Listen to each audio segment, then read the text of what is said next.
Happy Sunday. Thank you for tuning in, friends and family, guys and gals, and non-binary pals all around the world. We appreciate the support. We appreciate people tuning in.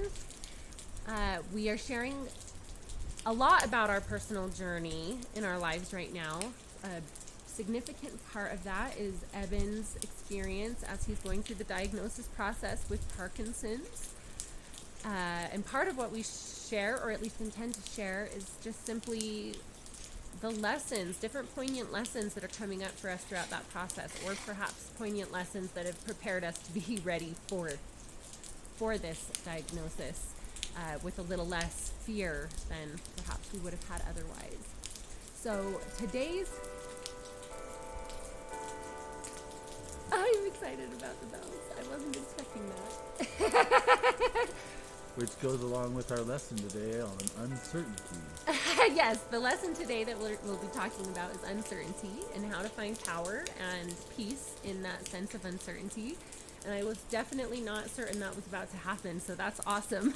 Thank you, Bell Tower, for that. Like I said, we're going to be sharing kind of some aspects that are really poignant specifically to his journey, and some that are more just life lessons in general. And I think today is a pretty good marriage of both. Yeah, it's a good mix. I think it applies to a lot of different areas in life. This is definitely not just specific to Parkinson's or to facing a diagnosis of any sort, even though I'm sure any diagnosis someone is facing comes with some of the same fears and uncertainty that we've had come to the surface. But I think life in general is full of enough uncertainty that this particular lesson is not pertinent just to disease or those kind of challenges, but life, uncertainty in life. So will you tell me a little bit about why it's poignant to your exact situation? Like, what happened on Friday? On Friday, I had an MRI. They looked at my brain with magnets, and I don't get to meet with the neurology department to find out the results until the 15th, so that comes with a side order of uncertainty. Right. Not knowing what the results will be, brings a level of uncertainty to the plate that kind of is in my face. Right. In your face. In your brain. Well, we're pretty sure we know what the results will be of the MRI, but we also know that we don't know for sure. And so there's this kind of fulcrum that we're sitting on right now that is characterized by uncertainty. So we're going to discuss uncertainty today and how we find a sense of power and a sense of peace in uncertainty. I'd say most people definitely, when they think about it, think that they feel more comfortable when they're certain about something. Once a decision is made, once something is solid. But we're going to explore that a little. Do you maybe want to share the quote, the Carl Sagan quote? Okay. I'm going to pull up a quote real quick and have him share it.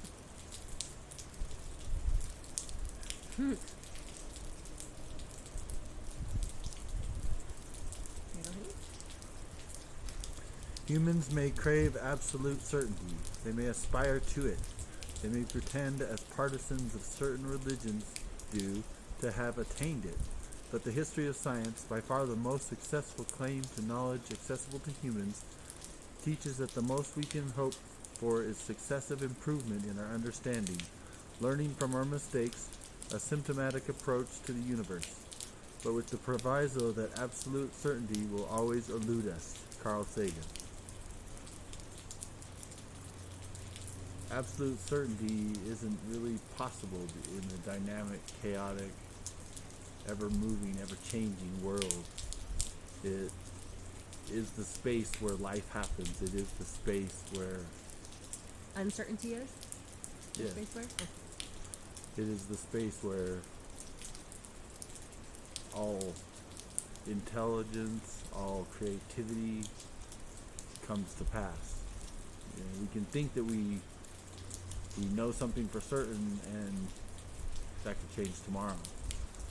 You know, throughout history, even throughout science. Not that it was always well received by the community, because it often was not. But with science, once it's provable until it's not, until someone brings a different theory. So certainty is very uncertain. Uncertainty is embracing the change of life. Well, I would dare say even the certainty that things were the way they were created a sense of entitlement and judgment to where people even were murdered for bringing new thoughts and new beliefs to the light that were often right, because they went against what people knew to be correct, That what they were craving for certain. Yep. And if you shook their certainty, it was frightening enough that it was not tolerated in any way, shape, or form. So humankind, cultures have grown and expanded because of the moments of uncertainty, because of the moments of deep curiosity where someone said, what if what we actually believe to be true isn't entirely true? Now, just so everyone knows, we are outside filming this up at Solitude, and there's some cute toddlers running around, so we might hear a couple of them in the background playing. That's also uncertain and super adorable. And birds talking and such. Anyway, I personally feel that to be certain about something is to limit it. Limitless things do not happen in the confines of certainty. So even though it may feel a little uncomfortable and awkward to sit in uncertainty, it's the power of the potential in uncertainty is potentially infinite and limitless. I'd like to share another quote. Yes, this is written by a woman named Rebecca Solnit. She wrote a book called Hope in the Dark. And I love, love, love this quote. In the spaciousness of uncertainty is room to act. Hope is the embrace of the unknown and the unknowable, an alternative to the certainty of both optimists and pessimists. That's a good one. I think the point is that optimists always assume everything's going to end up all right, and pessimists always assume things are going to go wrong. And then you've got these neutral people who are like, you know, it's going to be okay no matter which direction it goes. We'll figure it out. It's a little more undecided, maybe even uncertain, some may say, but it's more in flow with the universe and willing to accept that it might not look how we think it's going to look. Now, I think it's great that we are seeking a diagnosis for Eben, where they will basically tell him, we are certain this is what you have. And I think it's important that our life open in that direction, and we see the direction that it's leading us with an awareness that what is known of this can change at any time. What we believe to be absolute fact and certain could change at any time. We have a good friend who compared it to weather. I think that even this diagnosis, even if they're certain about it, it's really more of a forecast. It's more of a, you should probably take a jacket because it's starting to snow. But you may end up being able to take off the jacket at some point. But the sun might come out and you might need to remove that layer, and that's okay. And we go about our day kind of accepting uncertainty in the weather quite often because it can only be predicted so much. So there's a 60% chance of snow and a 40% chance of the other. Right. So, and of course we know winter, especially in Utah, is likely, almost guaranteed to have a whole lot of snow. And summer is almost guaranteed to be very warm. And autumn is almost guaranteed to be very colorful, and so spring, mind you. But how those colors will present themselves, when a storm will come, when it won't come, when it will stop, when there will be a break in the weather, when the sun will just choose to shine. Those things can't truly be predicted, even though we have a pretty good forecast. So we just have to kind of take the diagnosis and use it as a forecast and know that certain life ways of living can be adjusted to help make that forecast more livable, more joyful, more delightful. I mean, how much delight can you handle? Right. And seek joy. We'll find joy in the moments that... Prescription joy. Amen, actually. The prescription really is joy, and we will find joy in the moments that it feels like joy might be playing hide and seek. Where are you hidden in this moment? Where is the joy that we can find in this moment? And to seek it with a sense of curiosity and childlike wonder. And to create it whenever possible. Well, the childlike wonder. A lot of our joy. choices can lead us to heaven on earth or hell on earth. Just by our own words in our head that we tell ourselves, that we ramble through in the night when everyone else is sleeping and we can't. It's something that I believe heaven is on earth, and so can hell, just by our choices, just by our actions. Oh, I've by our definitely words. lived in hell on earth. That I was so down in such a deep level of despair that I couldn't imagine hell could be worse. It was like living in hell, and yet I feel like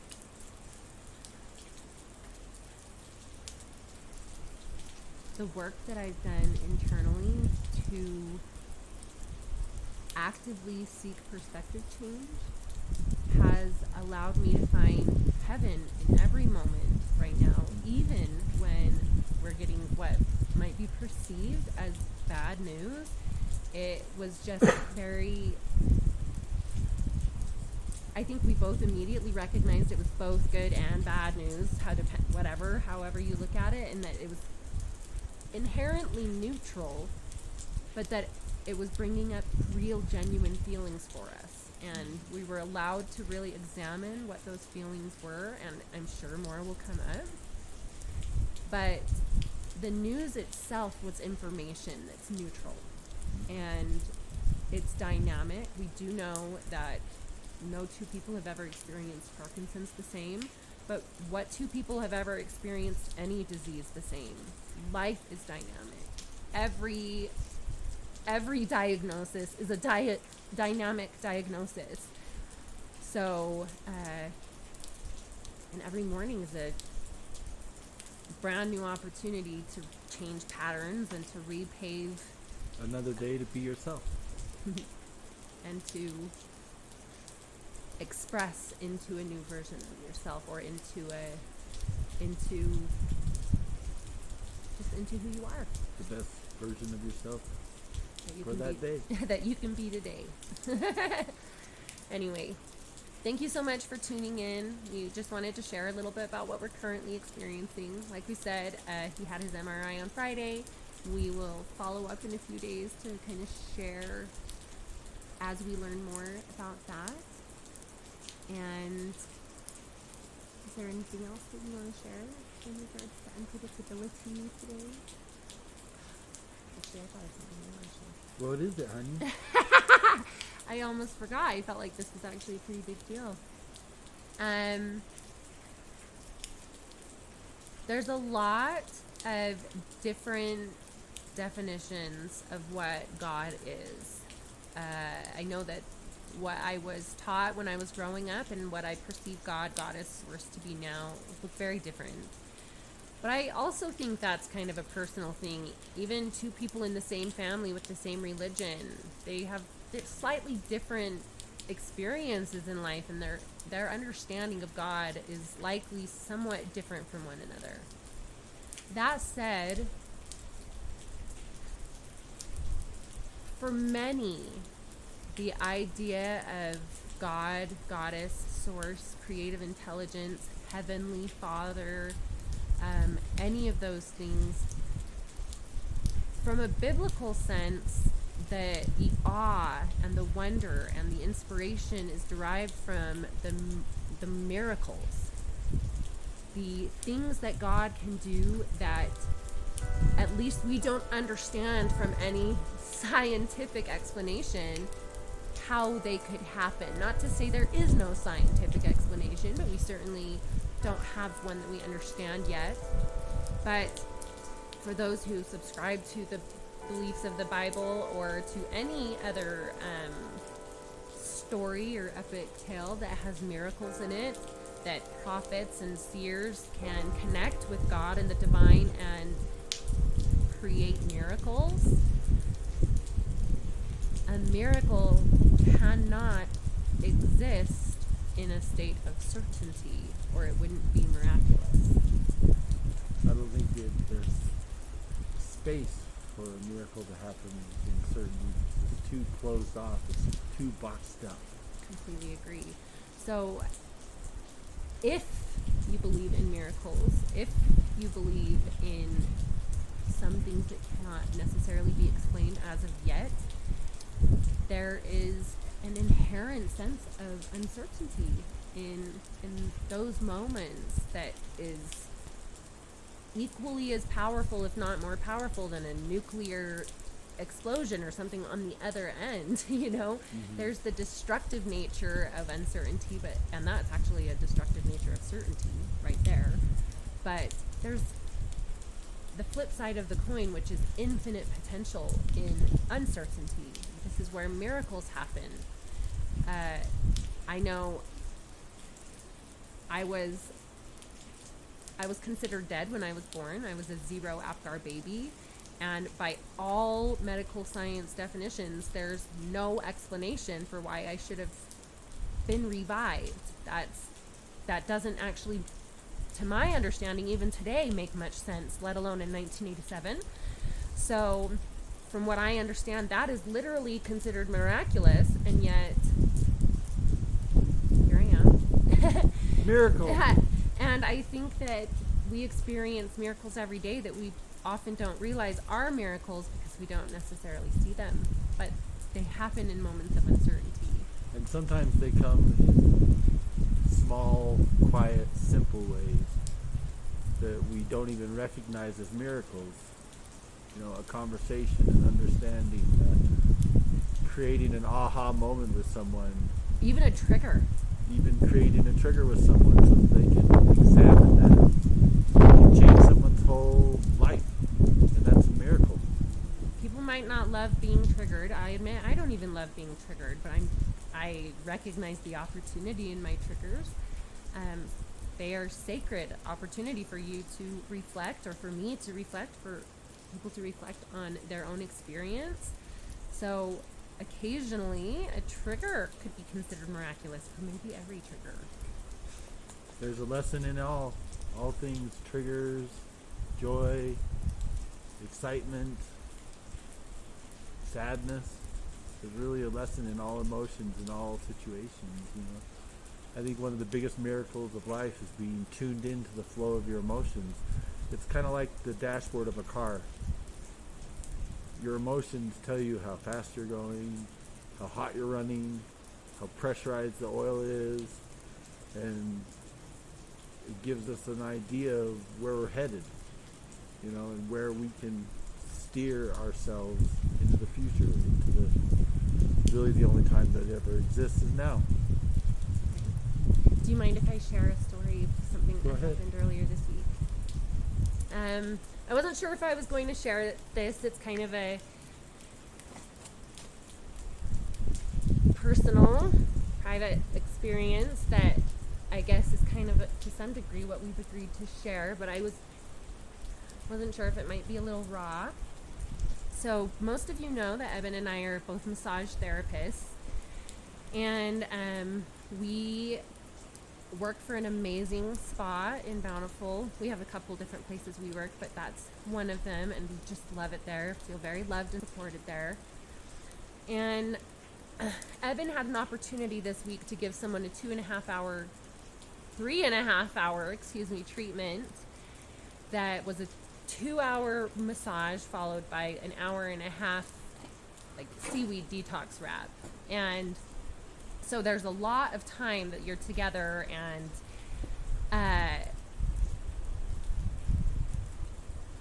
he felt as though it had gone excellent.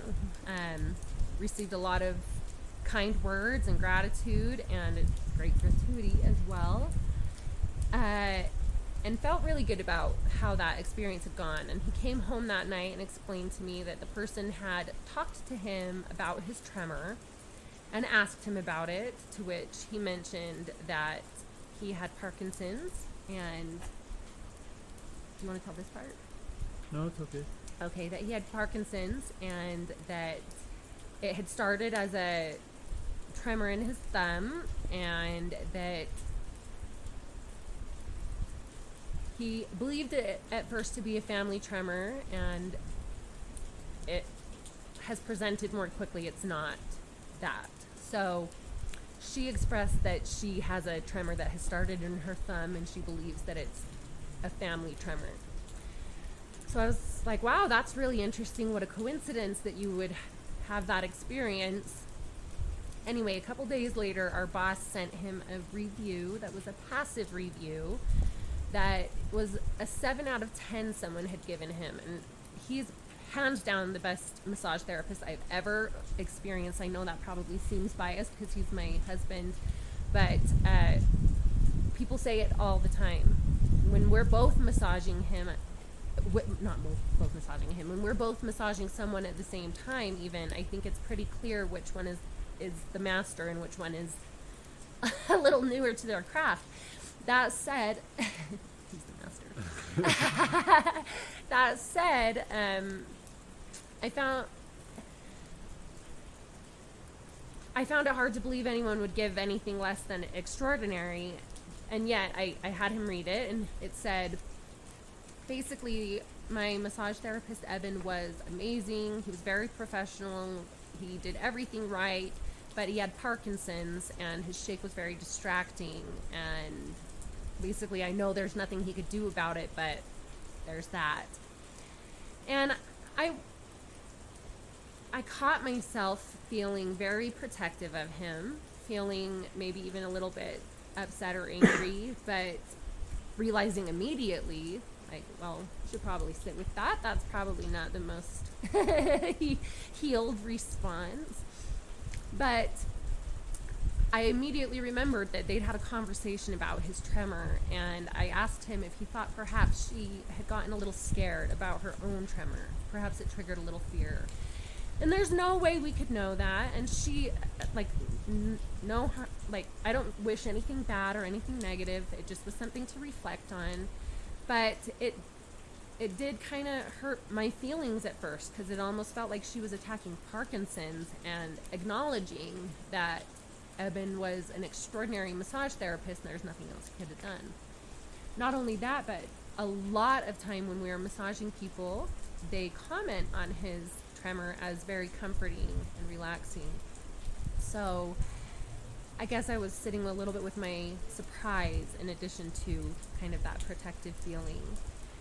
So I asked him if perhaps we should respond to our boss, just that he would learn from it and do his best that he can. And he said, actually, I want to sit with this one for a little bit.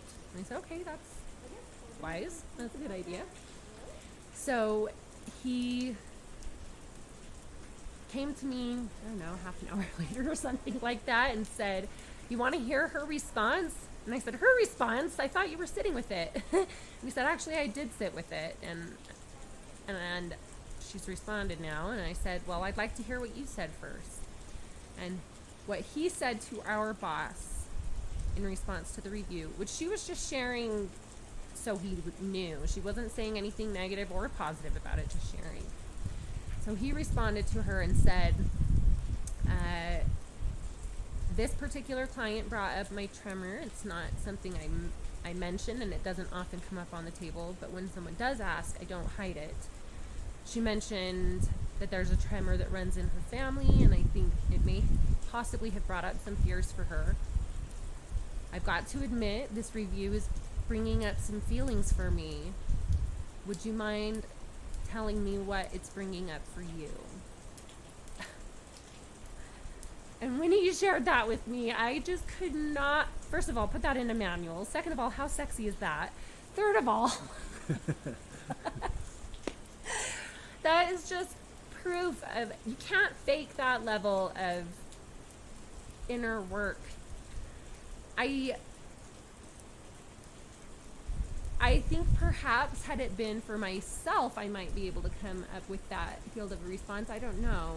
But it was harder when it's him, because I feel more protected of him. But I think it would have perhaps taken me a day or two to get to that calm of a just open and loving response. To which, by the way, our boss responded absolutely amazing. She said, no one is going to love every single massage therapist. That's ridiculous. I love your massages. Everybody else seems to love your massages. Let us know if there's anything that we can do to make it easier or do any modifications. But other than that, you're awesome. And incidentally, our other boss reached out, or I talked to him the next time he was there and just said, own it. Totally own it. Ignore that review. Totally own it. They handled it beautifully, absolutely amazingly. But the gift in the equation was that it allowed us both to see what feelings that brought up for us and to sit with them and examine them and realize it's going to be okay. I think kind of the punctuation that is, for me, what came up for me was uncertainty. Uncertainty that someday I might not be able to massage people because my tremors are too bad. I think that's a foolish thought now. Right. It's a what if thought that brings no power to the present moment. Right. And that's what I took away from it. I think that was the lesson that was coming up overall for both of us, was we can't let this moment be robbed by a potential future that might not happen. We're going to allow ourselves to live in the power of uncertainty and be grateful that we don't know yet what we don't know. Truth. Be grateful for the infinite power and potential in this moment. I love you. We love you. We love you. Share, subscribe, tell your friends, like, and we feel your love. We love you. I hope you feel ours. We love you. Thank you for being part of our journey.